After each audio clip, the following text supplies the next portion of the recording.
साधना sorry आराधना सब परिवार आए वहाँ पर प्रणाम किया, खुश रहे बाबू खुश रहे। हाँ, ठीक बा जाता नहीं।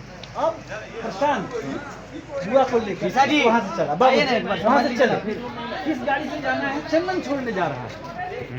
ये अंडरस्टूड है कि चंदन छोड़ने जा रहा है बुआ को, तो वहाँ से लेकर के आप चलते हुए आ रहे हैं। अब जैसे ही रास्ते में वो चल रहे हैं ना, मैं आवाज दे दूंगा, ललित जी अविनाश भाई आ जाओ। वो आप इनका चल के आना, आप दोनों चल के आए, क्या हो सब रेडी बनो। हाँ बस समझ ऐसे बीच में मरमरिंग बुआ जी जैसे चल के आ गई, बुआ जी जैसे चल के आ गई। अब अगला तब तक आप आ गई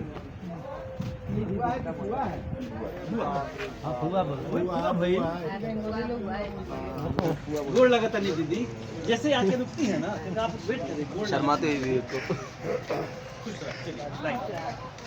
गोड़ लगाते दीदी। सब लोग देख रहे हैं। हाँ इससे पहले आप दे चुकी हैं।